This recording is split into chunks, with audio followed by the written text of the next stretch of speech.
Hi, I'm Donna Davis here with Live Streaming Basics, and I am joined by Thomas Wallace, an expert in live streaming. We are both here to answer all of your live streaming questions today. So welcome to the show. And Thomas, thanks for being here. Thanks for having me, Donna, and welcome to everyone out there watching online. Yeah, so this is a great time to be talking about live streaming.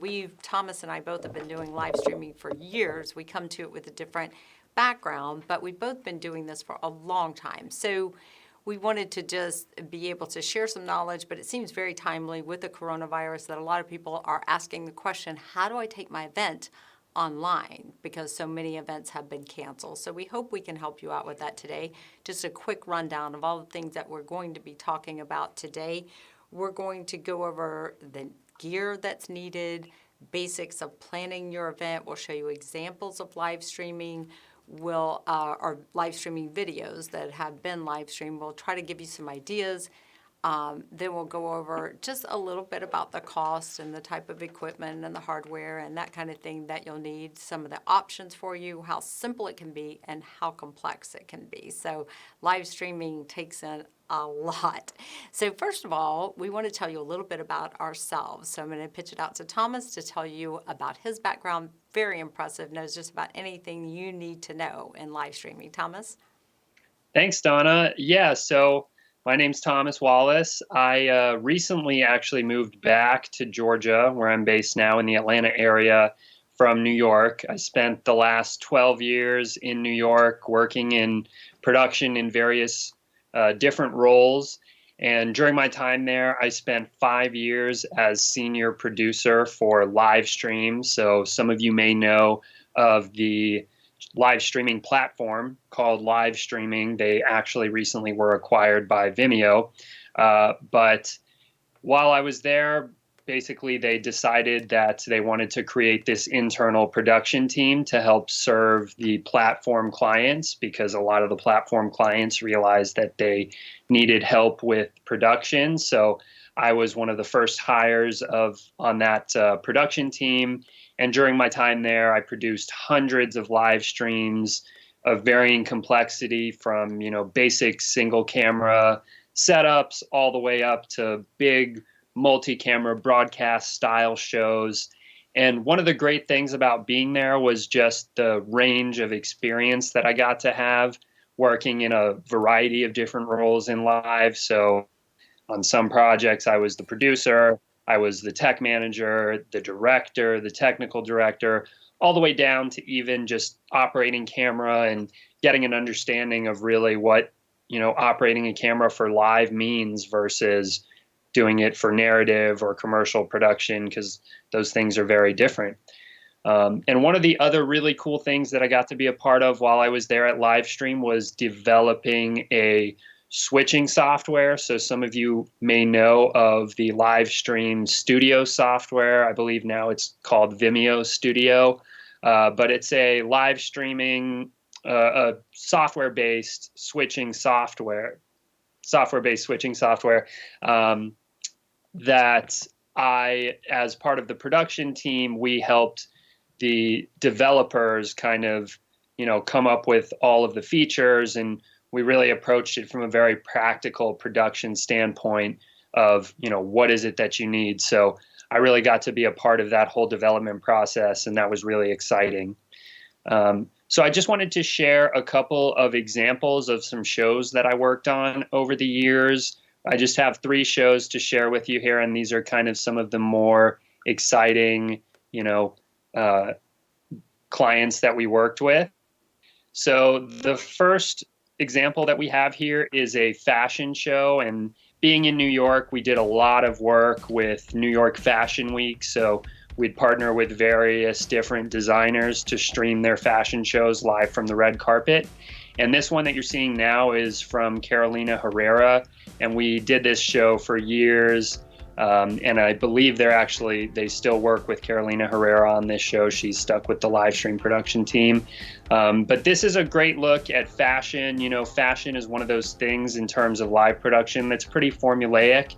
You have that classic 2-camera look coming down the runway where you do the head to toe wide shot, and then you have the tighter shot that tilts up from the feet to reveal kind of the entire outfit and show the model as they make their turn at the end of the runway. And in this one, we also incorporated a couple of lipstick cameras, which are kind of small remote cameras that we mount around the venue. You can see that in the opening shot there. That just kind of give you some variety and something different to cut to other than just those two main shots. So those are a great example of some fashion stuff. The next one I want to share with you here is a concert, and this is Slash live at Irving Plaza in Union Square. And this is a great example of a music show. Music is one of those really exciting and dynamic live style shows to do, just because, you know, there's a lot more creativity to it than some of the other more formulaic shows. And in this one, we had 5 cameras. You can see we've got the kind of classic, you know, wide shot at the center of the stage looking up.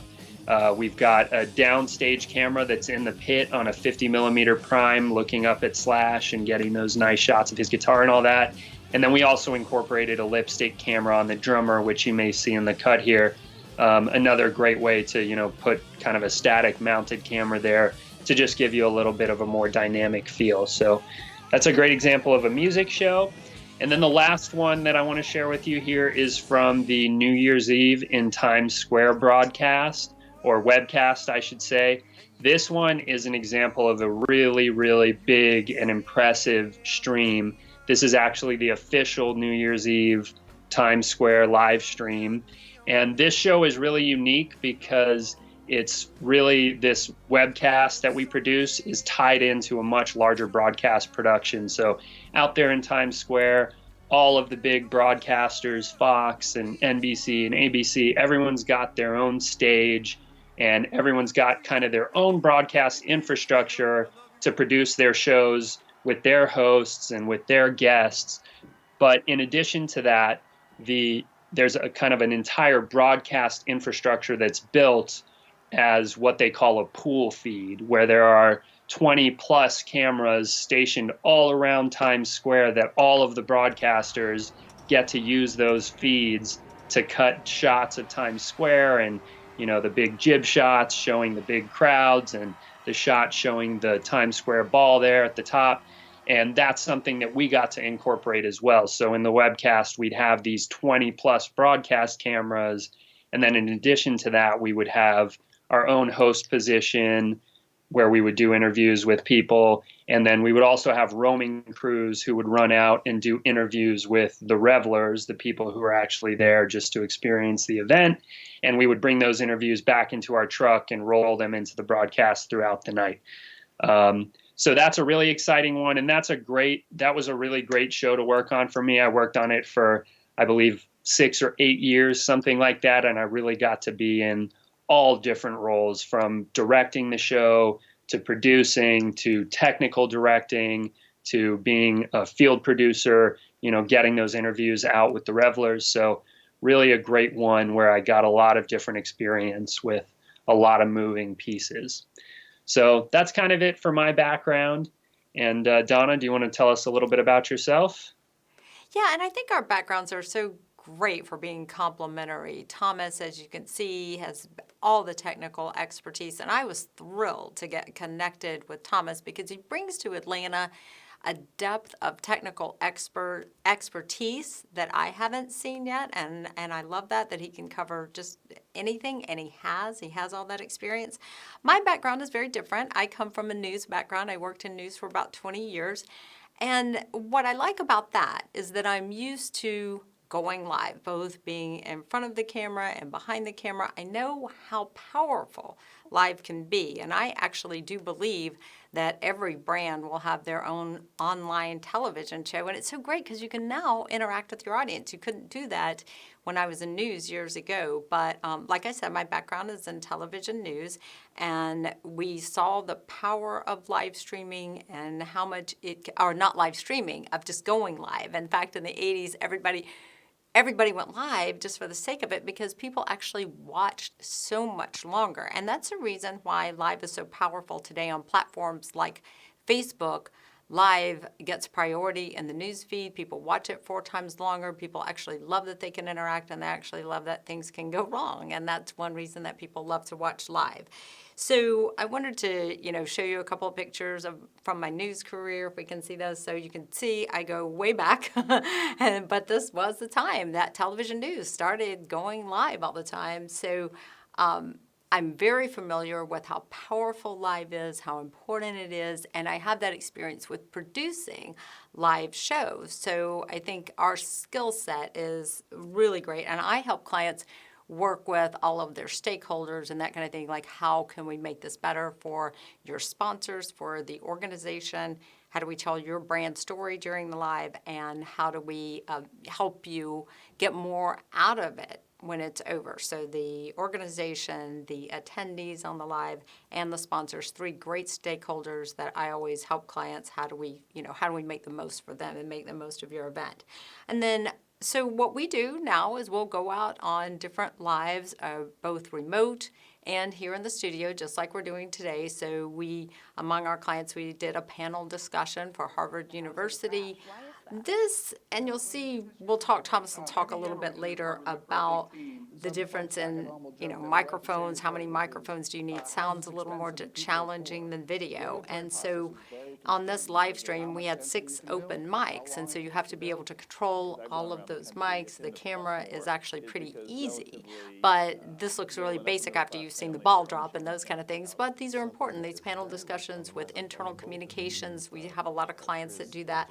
So this is where we take all the equipment out to you, and I call it television in a box. And then we also do in studio, just like we're doing today, but there are various clients that we'll take in studio. This is an example, a real estate client of ours. In fact, she used to work in television news as well, so she knows how to produce her shows. She's talking with a couple of her millennial clients and talking about, their needs in real estate. And so we put together what looks like a mini television show where people can interact and ask questions. I do want to bring up there, we do want to take your questions. That's going to be later in the show, and you can either use the chat box, you just scroll down a little bit to use the chat box, but you do have to sign into YouTube with your Google account in order to chat there. Or you can simply email your questions to donna@provideotalent.com. So we do want to get your questions asked. And then, so Thomas is going to talk about what it takes to get started with live streaming. So Thomas, you can take it from here. Great. So yeah, when I think about live streaming workflows, I really always like to break things down into 4 main categories. And I'll talk a little bit more in detail about each one of these, but just to give you the overview. The first category that I always think about is audio and audio sources. So how do we bring audio, microphones, music, all that kind of stuff into our broadcasts? The second is video sources, which can include cameras or presentation feeds or, video roll-ins, maybe stuff like that. The third is Video Village, I call it, which can encompass a lot of things. At its most base level, that's going to include an encoder, which is the device that's going to take your video feed and actually send it up to, the web so that viewers can watch it. But other things can be included there. And then the fourth one is the live streaming platform, which is where your viewers will actually go to watch the stream, or maybe you're embedding a player somewhere else, but you still need a platform in order to stream. So just to speak about each one of those in a little bit more detail, the first I mentioned was audio. And, a lot of people don't necessarily think about audio as much as they need to. But for me, and I'm someone who comes from a video background. I'm a DP. I kind of have, a lot of care for the image, but I actually think that audio is far more important than the image is. And you can kind of think about it in terms of, if you were going to watch a movie, let's say, and you turn the movie on your TV and you go to the channel and the picture's not so great. It's a little bit grainy, maybe there's a little bit of interference, but the audio sounds great. You can sit and watch that movie, but in the flip side of that, if you tune in and the picture looks great and it's pristine HD and all that, but the audio is coming in and out and it's crackly and there's interference, you're just not going to sit and watch that. So I really always try to put a lot of emphasis on making sure that audio is really great. And, you really need to think about things like how many speakers do you have, which is going to inform how many microphones you need. When you get into more complex workflows, you really want to make sure that you're including a keyboard and a sound operator so that you can control the levels of individual mics and all that kind of stuff. So audio is super important, and there's a lot that you can do with it. The second category that I mentioned was cameras or video sources. So, that can be anything from a camera, multiple cameras. We always like to do our live streams with multiple cameras because it just adds this level of production value. It makes things much more dynamic, and it allows you to show much more. But in addition to that, you can think about things like a presentation feed, for example. So if you have a town hall, or even just, you're doing a presentation at a conference, typically people will have a PowerPoint presentation or maybe videos that they're showing to the audience in the room. So you want to make sure that you can show that stuff on your stream as well. And there's a lot of different ways you can do that depending on what kind of video switcher you're using. You can sometimes send those sources in over the network, or you can plug a laptop directly into your switcher and do a screen share. So there's a lot of different ways to do that. But the video sources are obviously very important because you do want to have something to show your viewers in terms of visuals as well. Now, the third category that I mentioned was Video Village, which can kind of include a lot of things, but it doesn't need to be so complex, but it can get very complex when you get into more complex requirements and bigger shows. So the major things that I always think about with Video Village is your video switcher, if you need one. If you only have one camera, then maybe you don't need a video switcher, but most of the time we're using a switcher where we can bring multiple camera sources in, as well as include graphics, video roll-ins. We can include those presentation feeds if we're using those. So that's the video switcher. And with switchers, you really have two different kinds of things. You have what we call hardware-based switchers and software-based switchers. I won't get into talking about those because we can talk forever, but just know that typically when you use software-based switchers, which is a switcher that runs on a computer, you get a lot more functionality. You can do things like roll videos in, do graphics, and a lot of times you'll have encoding built right into the machine. So the encoder was something I mentioned that would be kind of the bare bones of your Video Village setup, because anytime you're live streaming, you need an encoder to send a stream out to the internet. So you can have a standalone encoder, or you can have that as, built into your video switcher. Also at Video Village, we'll have recording. If we're recording, ISO feeds of the cameras, or maybe we're recording a line cut of what we're streaming out to the world, just as a backup in case the stream doesn't work for some reason, which happens often. You want to make sure you're recording there so that if the stream doesn't go out, at least you have the recording of the show and you can upload it later so people can still watch it. And then there's a lot of other things that may be included, like comms, video distribution, but those are really things that when we get into more complex workflows, you'll see. Now, the last section that I mentioned was live streaming platform. And along with this, I like to mention you always need an internet connection for streaming. Goes without saying, but it's something that people sometimes take for granted and don't think about. And one of the things that I always urge people when you're doing live streaming is to make sure that you use a wired connection, which means you're actually going to get an Ethernet cable and you're going to plug your computer or your encoder, whatever it is, you're going to plug that Ethernet connection in so that we're not relying on Wi-Fi. We're not relying on a router. Basically, you just want to make sure that you're hardlined so that you can guarantee at least you remove one fail point from the equation. My workflows are always about removing fail points and building redundancy, making sure if something breaks, it can be fixed. So as far as live streaming platforms go, there's a lot of different options out there. There's tons of platforms these days. When I started, there were not so many platforms, but nowadays I couldn't even list them all for you because there's so many platforms, but some of the common ones you've obviously heard of. Today we're using YouTube Live, so that's one.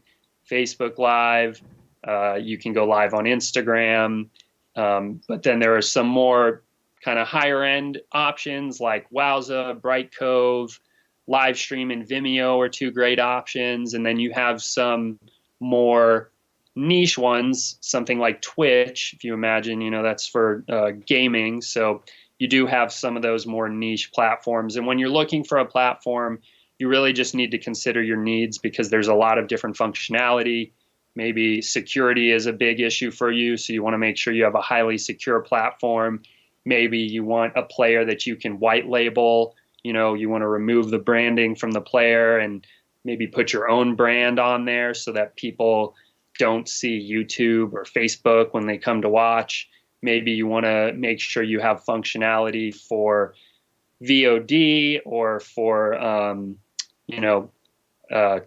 cloud encoding where you can have multiple qualities so that if someone connects with a bad internet connection, they can watch stream. So there's a lot of different things to consider with platforms, and kind of like, Donna mentioned, you really just want to list out the things that are important to you and then figure it out from there. So later on, we're going to do some more streams to go more in depth about each one of these categories, where I'll kind of give you some recommendations for cameras, for audio, for video switchers, and for platforms, but that's a little bit too deep for us to get into with this basic discussion here. So in terms of getting started, those are the things you need. And the most basic way for anyone to get started is just to use the thing that everyone has, which is your cell phone.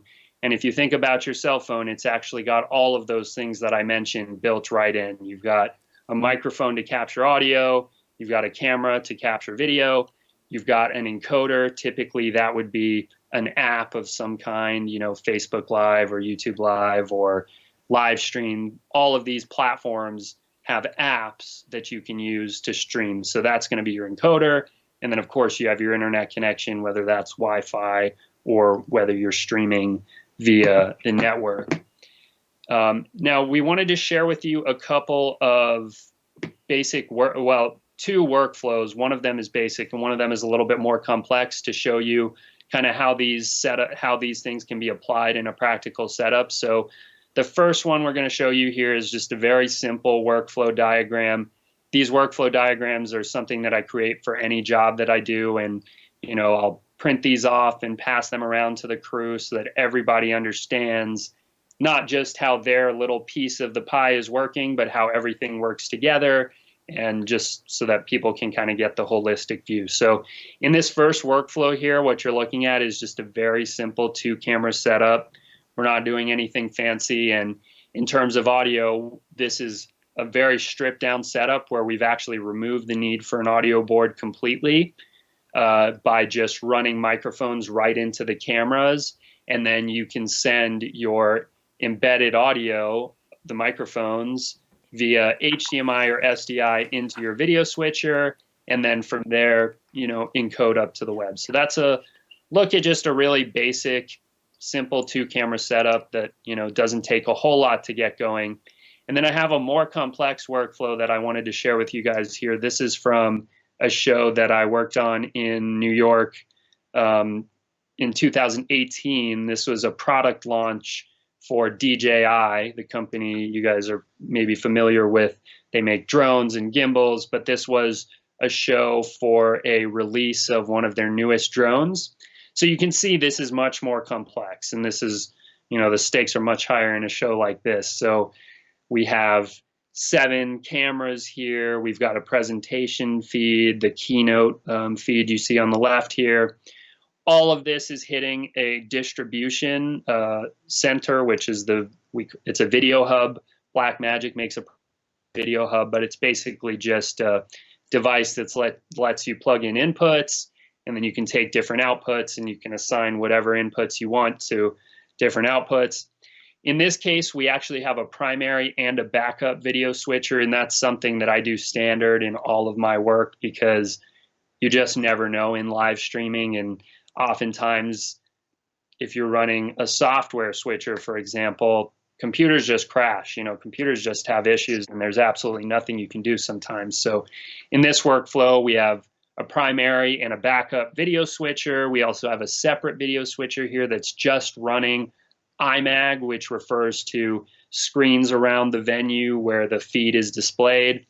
And then there's a lot of different requirements here with recording and streaming and all that kind of stuff. So this is just to show you, not to overwhelm you, but just to show you how these setups can go from something very simple to something very complex pretty quickly. So those are kind of two ends of the spectrum. And that's kind of a great transition to talk about cost, because as you can see with these workflows, similarly to how the complexity of a show can really go from 0 to 100, the same thing applies for cost. So as I mentioned, the easiest way to get started is with a cell phone.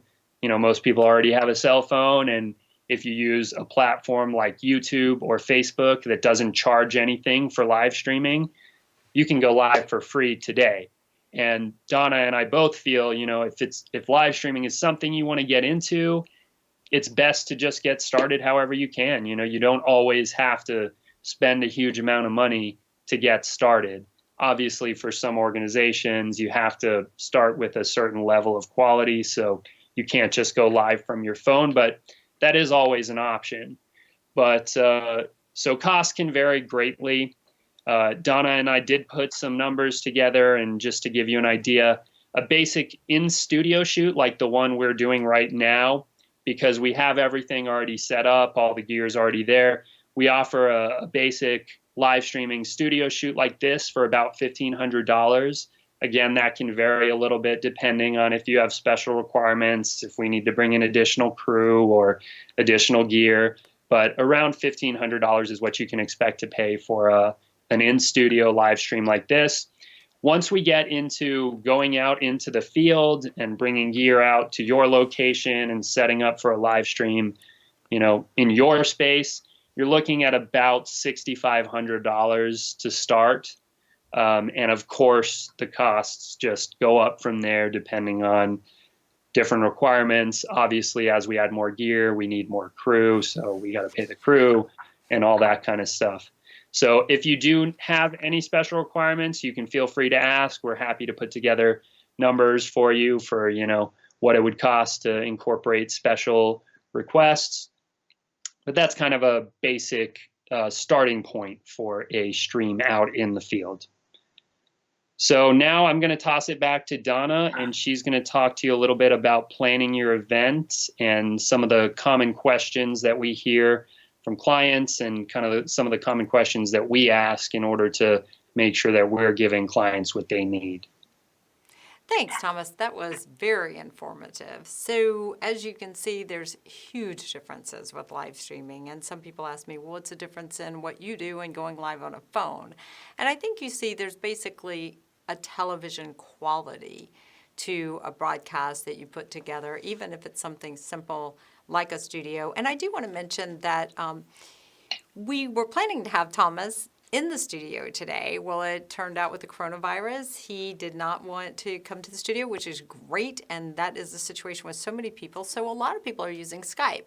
So if you do see that every once in a while the Skype picture kind of stops or is not ideal, that's just what you deal with when you use Skype. But of course, news organizations, all of us are using Skype. You can still get a really nice picture, and you do get, a nice, informative. I was so glad that Thomas was able to join us. So just wanted to mention that about Skype. I want to talk to you really quickly. We're going to get to questions in just a minute, but I wanted to, and we do have a great question that we'll get to. I want to talk to you a little bit about DIY versus professional. Of course, the DIY, that's the lowest level, just like Thomas said, is to use your cell phone. But if you wanted to do a live stream, invest in your own equipment, invest in your own people. A couple of things to think about with that is that if you're going live all the time, and you feel like you're going to need to go live really on a consistent basis and you feel like you can save money, it's a good idea to talk and consult with somebody like Thomas to see what would I need to spend to get started to reach my goals when you think about your goals. And you do need a team that does this consistently. There are a lot of changes. You really have to get used to it. Even teams that do full production video, a lot of times within a company, they don't want to do live streams. They can be stressful. You do need to do them all the time because these platforms that you use can also change. So you need to stay abreast. You need to be able to use a team. And then you can even do a hybrid. You could invest in some equipment and a studio and have that set up and then bring in a crew. So there's a lot of different things that you can do, but it's always a good idea. Thomas and I do consulting, and we can work with people all over the country. So just know that before you start to think about making a huge investment, and some people buy the wrong cameras or buy things that don't work to meet their needs, it is a good idea to talk to somebody first and at least get a handle on what those costs are so you can look at it yourself. So I do want to show the planning graphic one more time. When you start to think about a live stream, you do want to think about your goals for this live stream. What is the end goal for that live stream? Is it to educate your audience? Is it to give your sponsors a greater value, as people are looking at now taking their events from in person to online? A lot of people are thinking, especially with nonprofits, we had this huge gala and maybe it's the biggest fundraiser of the year and now we can't have it and now we're going to miss out on all that. So I'm a big believer and felt like even before all this happened that you should both go have your event and take it online at the same time. Some people say, oh gosh, no one will show up if they could watch online. Totally not true. We've seen over and over and over again with our clients that there's more excitement. People want to see the video as soon as people who attended want to see the video the next day. Your sponsors get so much more value because it's a huge audience that's seeing that. And then the participants watch it over and over again. Takes nothing away but builds a lot. But now that you're in this situation where you can't have the gala, you really want to think about taking this online. So you want to think about all your goals. Is your goal to bring everybody together online? Do you want to share information? Do you want a certain number of attendees? Do you want to create excitement? How do you give your sponsors, your attendees, and your organization the most that you can get from a live stream, both on the night, the promotion leading up to it, and then when it's over, the impact that you can make with the video and maybe editing those videos into small pieces like you would do for an award ceremony. So I do want to show a video. We did not actually do this, but I heard from a colleague of mine that a lot of people are going to these online auctions. And instead of just skipping the gala altogether, they are putting it out online, which is a great idea and goes to a question that we have from a nonprofit that's asking, how do we do this sort of thing? So here, of course, they could bring in their logo the entire time. That's easy to do with the software, just like Thomas mentioned. So they're asking people to enter their bids on this online auction. And you can see how the enthusiasm and excitement of the guests and the recognition that they can give people, and everybody was alive on that online chat on YouTube, and so they were taking part in it. And there's no webinar that can mimic what they do. So I think that this is a great idea to take your nonprofit events online. You could even do, I talked to an animal charity and I said, why not have a vet come on and answer people's questions? Maybe you have maybe you don't want a shelter dog, or you can't, but you have tons of questions. And then you say, hey, can you appreciate the fact that we had a vet here for, half an hour to answer your questions? Make a donation. So there's a lot of different ideas that you can do to incorporate online giving to recognize people who won awards that maybe you can't have that award ceremony. We had a contact from a keynote speaker who said, they're going to cancel my event and some people are doing webinars, but I'd rather be able to engage with people and present on camera. And so I think there's so many applications for live streaming. I do want people here listening to this today to think about this. Probably every brand at some point will have their own online show, almost like a television show. Are you going to be ahead of that or just behind it? So it will happen. There's no doubt. There's so much power in live streaming. So yeah, we got the question, how to create a look for a client like nonprofits who may have a logo and videos they want to incorporate. Easy to do. You've seen today, we're able to bring in our names, our visuals, images, text, videos as you talk. I mean, you can bring in anything just like you can when you watch television news. So think of it just like television online. Really no difference. So we have an intern here helping out. Megan, do we have any other questions? I do not see any other questions. Okay, so you can also email me. And Alex, if we can show my email on the screen, so it may make it a little bit easier. You can email Donna@provideotalent.com. If you don't want to sign into the chat, we'll take your questions. And now is the time to go ahead and email any questions that you have. If you have something that you want to email us about later, certainly we can answer those questions. We also want to let you know we will keep this video on the same web page. We'll update it so you're not having to see the graphic at the beginning. So we'll update the video, put it out so that you can experience it again on this web page. We also have a live streaming guide that's sort of how do you plan your event for live streaming. You can download that on this page as well. So Thomas, do you have any closing remarks? I don't see any questions here. Well, so. just to elaborate a little bit on the question, how to incorporate this stuff. It's easy to say that it's, not too difficult, but just to give you a little bit more practical recommendations, the software that we're using here to produce this show is called Wirecast. So you can take a look at Wirecast. They're kind of the lower end of, these software-based switching solutions.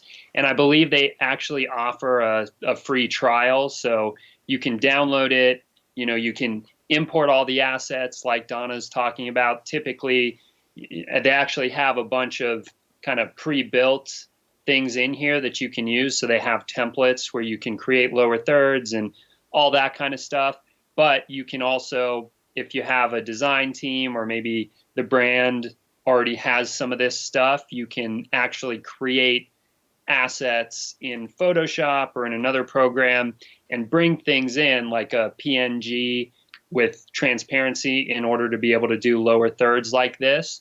So Wirecast is a really great solution to look at if you just want to get started with no cost. And as I mentioned before, when I was talking about Video Village, it's got the encoder built right in. So you just type in your YouTube credentials or your Facebook credentials or whatever platform it is you want to use. Of course, they don't integrate with every platform out there, but they have a lot of integrations. So you can just type in your credentials and go live right from Wirecast. You can use Wirecast to bring video sources in. You can roll pre-made video packages in, and you also have some basic audio controls. So it's a great way to start producing a show like this just pretty easily with no cost in the beginning, especially if you just want to get a feel for it. And then if you want to look at some more advanced options, as I mentioned before, helped develop the live stream studio software. I believe it's called Vimeo Studio now, but if you just Google live stream studio software, you'll find that. That's another really great one. For me personally, I think Wirecast is not the most user-friendly. It's a little bit complicated. I think Live Stream Studio is much more user-friendly. If you've ever used an NLE, Premiere, or Final Cut Pro or anything like that, it's a really simple and intuitive software that's very deep and has a lot of functionality.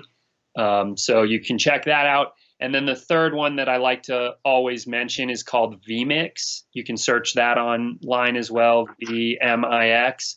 That's another really great one. Little bit more complex, not as user-friendly, but very deep. It has a ton of integrations, ton of functionality. So that's another really great one. And I believe all of these have free demos. So you can download the software, you can look at it and play around with it and get a feel for it.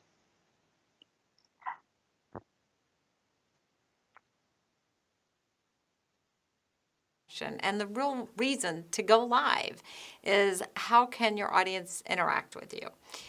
So I would say the simplest way to get your audience to interact with you is to go live on Facebook.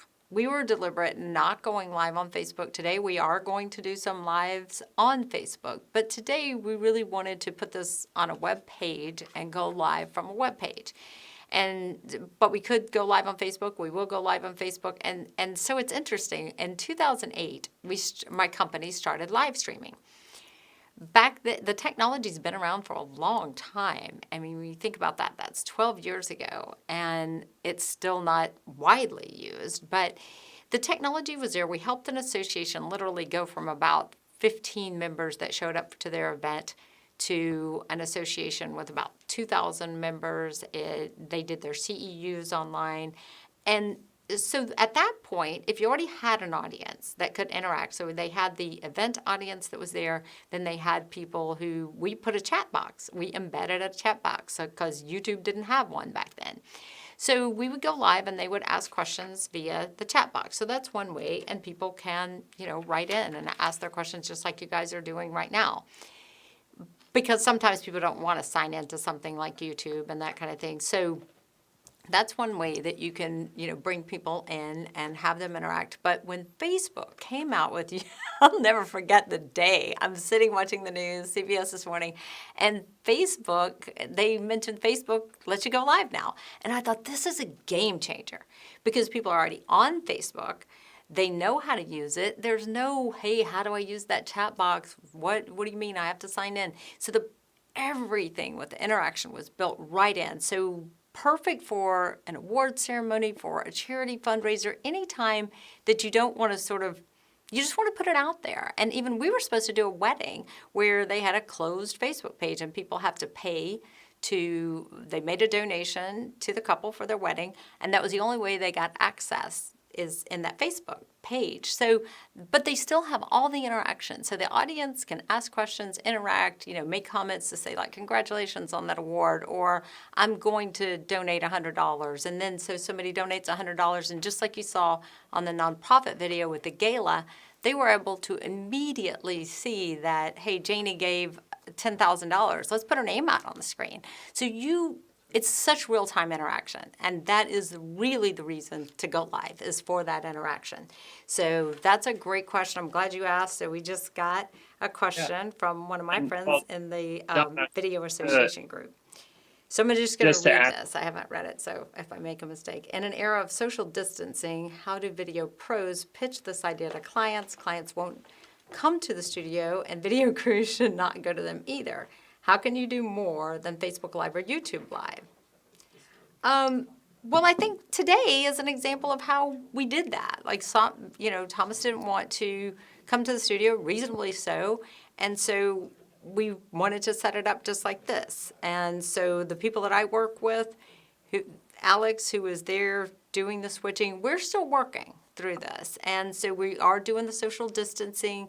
He's far away from me, so we can still go live, but he's asking, how can you do this beyond Facebook or YouTube? And like Thomas mentioned, there's so many other things that you can do, but I think the simplest thing, bring somebody in via Skype. And Thomas, I'll let you answer some of that. And Don, who asked the question, is a video pro, so I know he does a lot of really fantastic videos. So.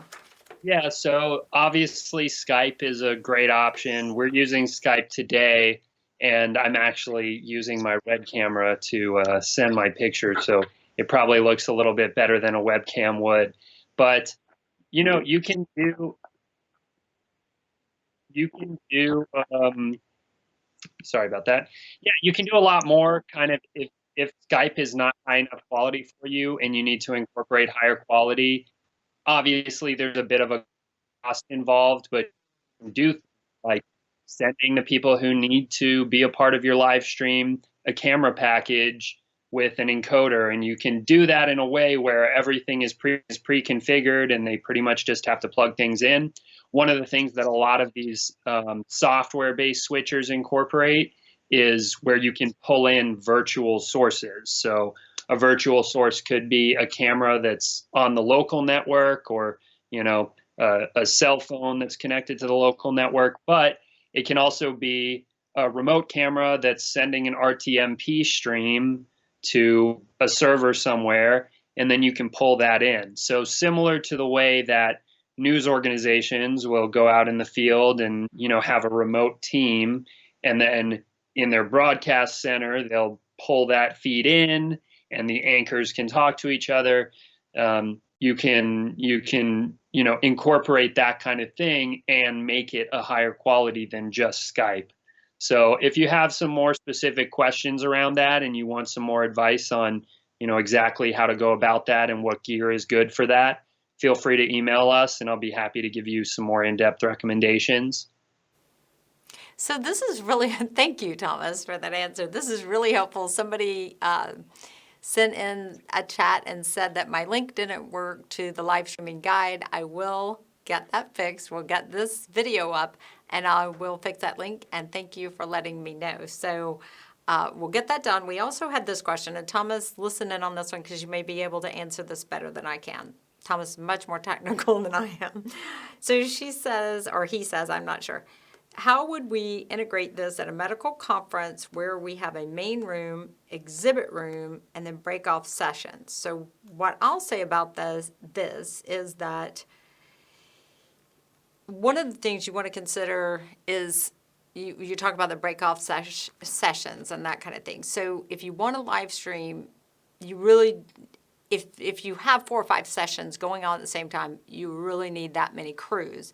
Each one of them can be in, going live at the same time, different links, of course, and you can put them all those onto, like, say, a web page so it's not confusing. But say if you wanted to watch what's in breakout room 1, you have a video crew in there. They could all day long put those links out for people to be able to watch who are online. Also, if you have a main feed, and Thomas needs your help on this a little bit, I would think as long as you have a long enough cable that you can broadcast that, or you could even take that out to YouTube if you wanted people in different rooms to be able to watch what's going on in that main conference room, that there's a lot of different ways that, they could do that. Like all they have to do is pull up the YouTube link onto a large monitor. And so if they're in different rooms, but they want to see what's going on in the main room, you can certainly do that. So I don't know if I answered your question. And Thomas, I'll let you speak to this too. Did you get the question? Yeah, I think that's great. I mean, you're right, Donna. You definitely need, obviously, people covering different things. If you're trying to keep costs down within that, you can think about things like, what are the most important sessions to actually be live? So obviously, as Donna mentioned, you can have a different player for each location at your conference, and you can have a team streaming from each room. And I've done setups like that. But I've also done setups where we'll kind of build a master control, what we would call a master control. And then, as long as things are not happening simultaneously, you can have the master control do everything, all the switching and all of that. But you obviously still need to have camera guys manning the cameras in each room. So there are ways to, make it more cost effective. And the other thing to think about is, how important are those breakout sessions? If you have the keynote stage and that's a huge priority and you want to make sure people can see the keynote and that stage is live all the time, then, you can just make that live all the time. And then you can have crews just filming in the other rooms. And then you can even, if you have the infrastructure for it, you can do a quick edit and you can bring those other presentations into your stream as video playback. So they're not necessarily live, but, maybe you have breaks in the keynote presentation. So the keynote, has a break from noon to 1 p.m. And then you're able to ingest one of those previous sessions from another room and play that out on the main feed. So that's a way to make it more cost effective where you can, just have that one main crew, because it does obviously get more expensive when you start adding more video switchers and more technical directors and all that kind of stuff.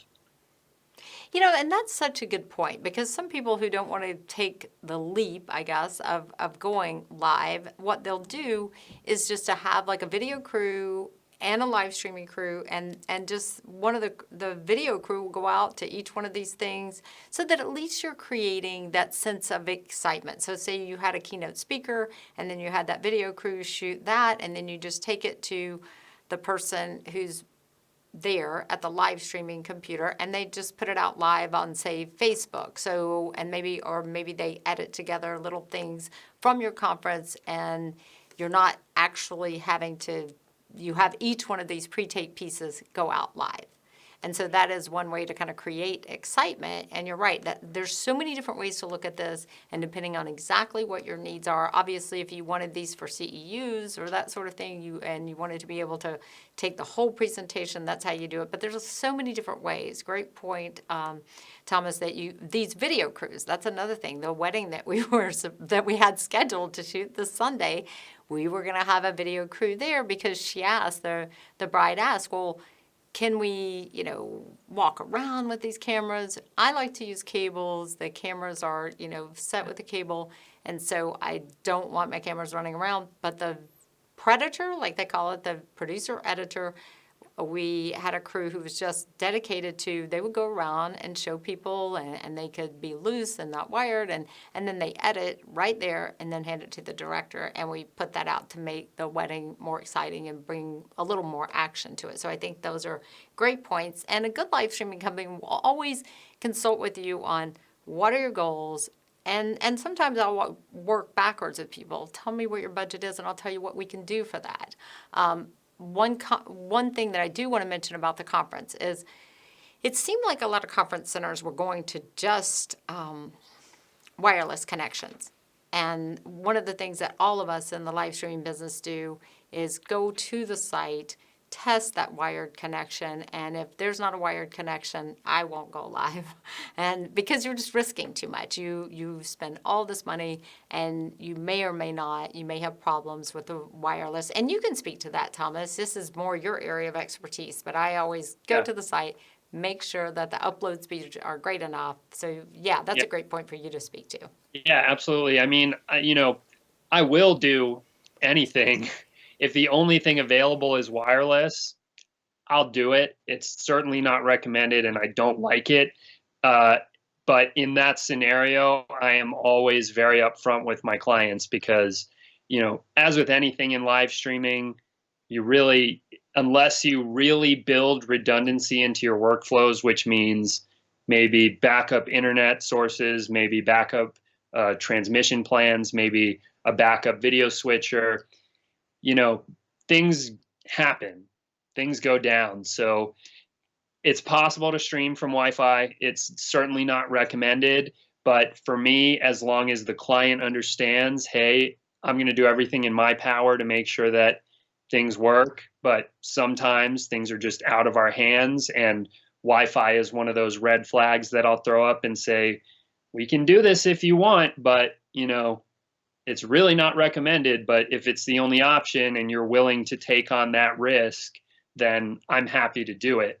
But, Donna, I haven't seen, and I haven't worked at many event centers here in Atlanta just yet, but typically these event centers, conference centers, hotel ballrooms, all of these places have IT staff.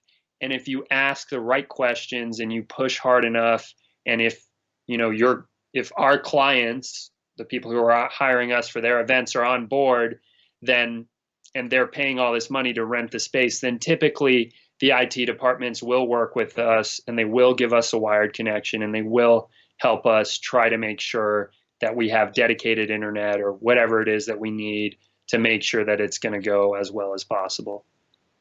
Yeah, that's a good point. And if the worst thing that happens is that your live broadcast doesn't look so good, or they're stuttering or drop frames or whatever it is, you still have an edited event because of the equipment that you're bringing and that sort of thing. So you have a great quality. Most of us, I think, who live stream always record it internally. So even if there's something wrong with it, a lot of times your file that you'll have as soon as the event is done is still perfect, and you can put that out. So all is not lost. But if you're counting on a great live stream, I just always like to have a wired connection. But I know 5G is probably coming out soon, and maybe that's great. But it's just something to think about. Like you said, if you can live with it, that if something went wrong, and even Skype, we're depending on the Skype connection, and so far it's been fine. But you just never know when you have to depend on that. And the other thing on that front, which a lot of people don't, if you don't really know about live streaming, all of these encoders, I mentioned the idea of an encoder that takes your video and pushes it up to the internet.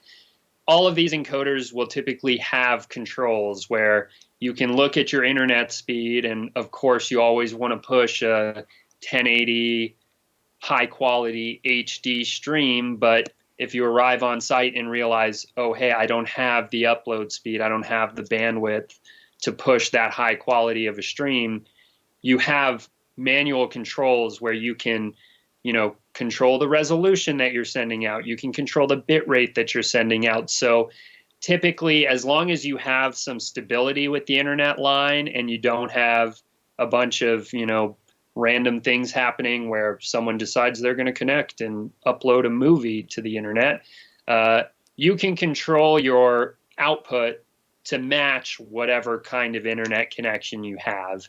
And typically we'll recommend having at least twice as much upload bandwidth as what you plan on sending out from your encoder. So if you're planning on sending out a 2 megabit stream, we'll typically want to make sure you have at least 4 megabits of upload speed to send that stream out, have some headroom to make sure that, you have fluctuations. Anytime you're sending a stream out, it's never a fixed number. It's constantly fluctuating based on how much data there is, if there's a lot of movement in your imagery, all that kind of stuff. So, but you can kind of tailor what you're doing to fit what you have available to you.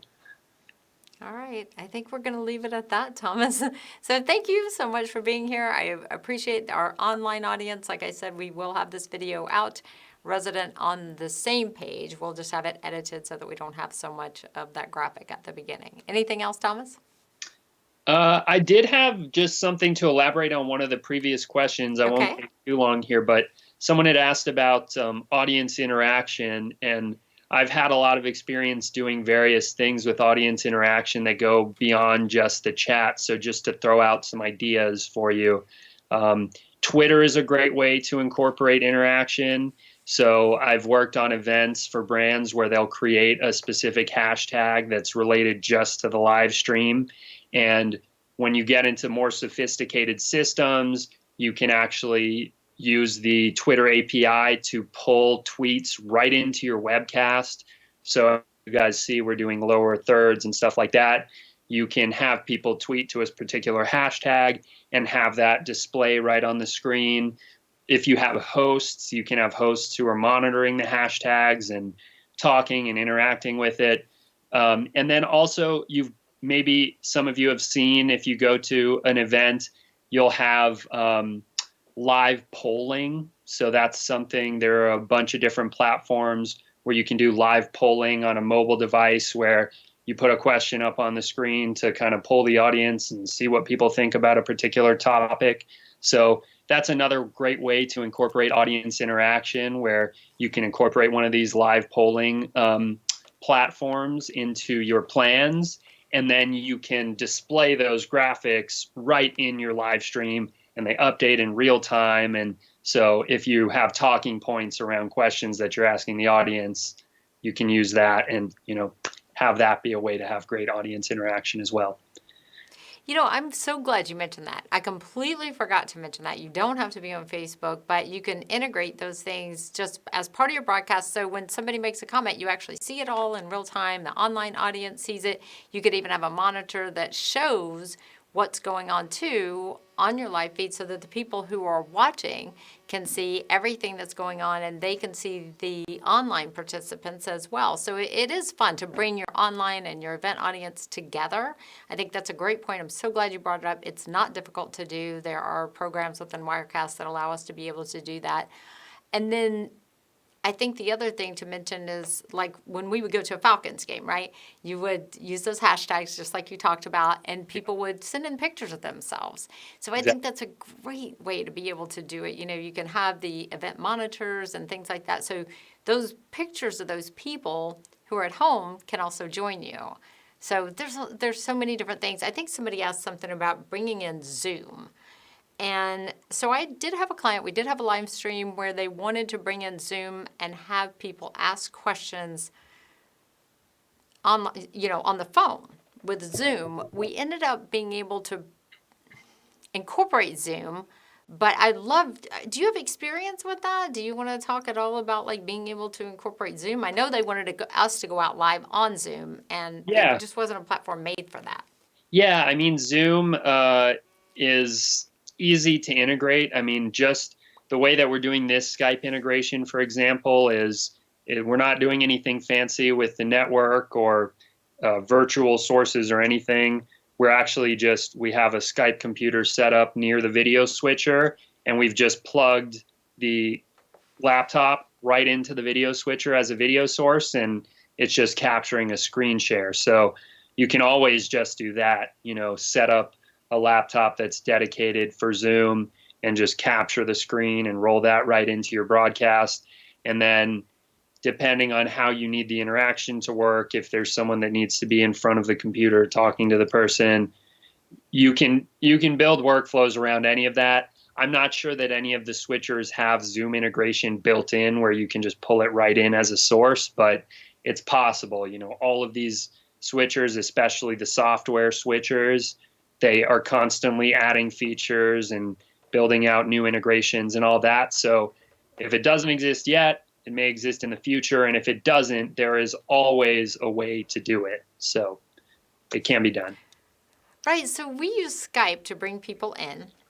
I think this particular client wanted to go live, as an output, like we use YouTube to go out live. And I didn't see a way to do that. Do you know if that's possible? I know you can do it with certain webinar programs, like On24 is great for, we can incorporate all of this just into the Zoom, into the On24 window. But Yeah. can you broadcast out onto Zoom? Because I didn't know how. Absolutely. Similarly to just like what I'm doing here, I mentioned I have my Red camera plugged in to my computer. So I just have a very simple, I think it's a $200 little box made by Blackmagic Design. It's called the Blackmagic Mini Recorder. So you can look that up. But what it does is takes the SDI feed from my camera and converts it to Thunderbolt so I can plug it into my laptop. And then Skype actually recognizes that Blackmagic device as a camera source. So in my camera preferences, I can just switch from my webcam to the Blackmagic mini monitor. And I'm sure Zoom has similar integrations where you can choose different devices. And there's, this particular one is a Thunderbolt device, but you can get devices for USB 3.0, for USB-C, for Thunderbolt, maybe.